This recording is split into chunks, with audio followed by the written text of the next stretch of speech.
Hey everybody, welcome to The Bottom Line. I'm Michael Noland, and you know what?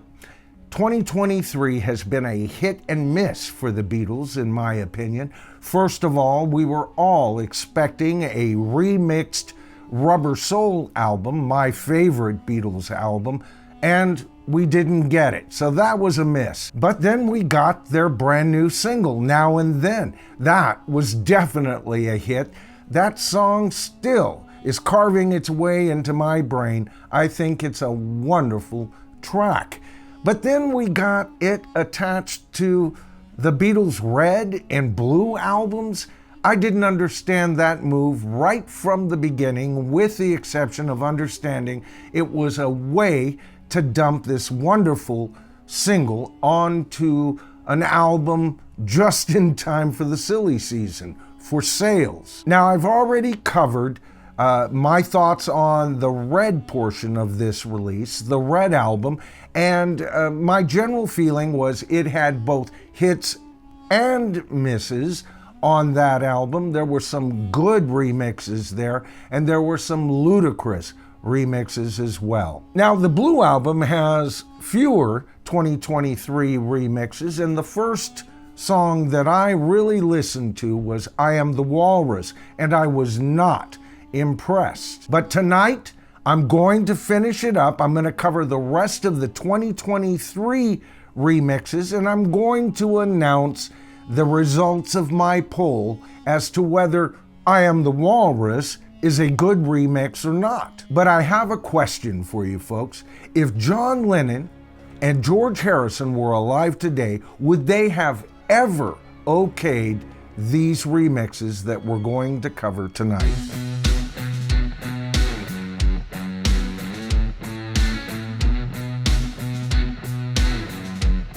All right, folks, so as I cover these 6 remixes, I'm going to do it either with a thumbs up or a thumbs down. Of course, for a great remix, I'll add additional thumbs up, and for a horrible remix, I'll add additional thumbs down. There's the rules. Let's get started. All right, so I've already covered I Am the Walrus, and I'll pin that video right up here in the corner if you want to watch that after you're through with this one. But I haven't given it a thumbs up, thumbs down kind of rating, and I am here to do so tonight. It gets a big thumbs down from me, times 3, folks, and for all of the reasons that I mentioned in that video. All right, so next up, Fool on the Hill. Now, here's how I listen to these tracks, folks. I haven't been listening to a lot of Beatles tracks lately, and so when I decided to compare these mixes to old mixes, I first listened to these mixes. Now, when I first heard Fool on the Hill, I thought everything sounded pretty good. It was okay, just like I remembered it. But our memories fail us at times, don't they? I mean, what has happened to this lush stereo intro that we had with the original? And where is Paul McCartney's voice, that dry voice? It sounds like in this new mix, they've put a touch of reverb on his voice, and it doesn't quite sit in the mix. Everything is quieted down. This is the same kind of taming I heard on I Am the Walrus. And Paul's piano sounds like it was recorded in another room. It's not up front like the original mix. This one, a thumbs down. Now, I'm only going to give it 1 thumbs down because once you kind of get away from the original stereo mix, it does sound good in the moment. But then you listen to the originals and you go, I don't want to listen to that one ever again. Next up, Magical Mystery Tour. The second I heard this song open, I immediately went back over. I didn't even finish it. This is the one song that I broke my rule for, because I could tell immediately it lacked power, and when Paul McCartney's vocal comes in announcing, for everybody to, get involved for this Magical Mystery Tour, it was so far down in the mix, I didn't have to even reference the original recording. This song has lost all power, and I am surprised that Paul McCartney okayed this remix. I'll take the original every single day.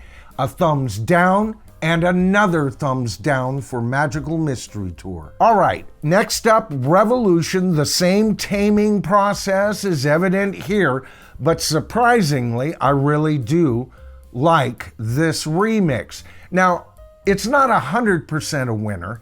I wish they had brought Paul's bass up a bit, but the centralization and the taming of the original recorded really did need a remix. This is a good remix. I give it 2 thumbs ups. All right, now we get to a song that is in the top 10 of my favorite Beatles songs, Hey Bulldog. And if there was a rival to the horribly remixed I Am the Walrus, this is the cut that comes in barely in second place. I mean, the power in this song has been stripped away, and it is a lackluster mix. One of the great things about this song was its attack, its rawness. You don't blend that crap out, folks. Almost said a word there. But anyway, it narrowly missed the top spot, or the worst spot, I should say, but I do give it 2 very firm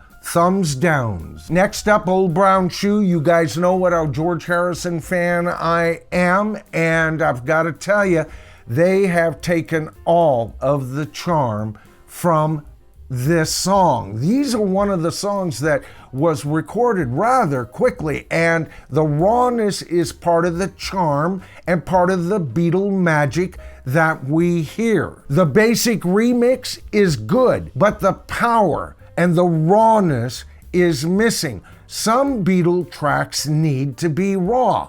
Revolution, anyone? All right, so that covers the 2023 remixes, all the rest of those remixes on the Blue Album. I gotta tell you, I'm not excited about the Blue Album at all. I've given my opinions on various remixes, and all of that kind of leads to 2 questions I had for you. First of all, would have John Lennon or George Harrison, either one, have okayed these mixes if they were alive in 2023? But I do have a second part to that question.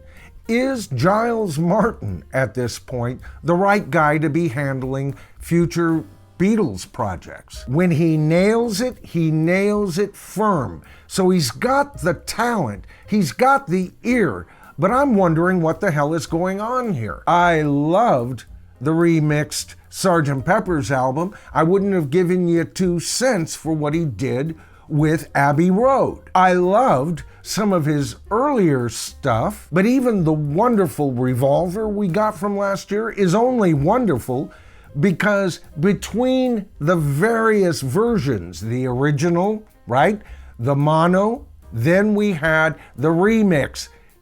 You get a great album, but you have to search for the best cut from all 3 sources. But is Giles the right guy to launch the Beatles into the next generation? Now, what I'm going to do is I'm going to add a poll when this video is uploaded, asking that basic question. Is Giles Martin the right producer for the Beatles at this point in time? And I'm going to announce the results of the poll on I Am the Walrus. I asked whether you thought that was a good remix or not. For the longest time, it was 90% of you agreeing with me that it wasn't a good remix. But I left the poll up, and at this point, with over 750 of you responding, the majority believe it's a bad mix.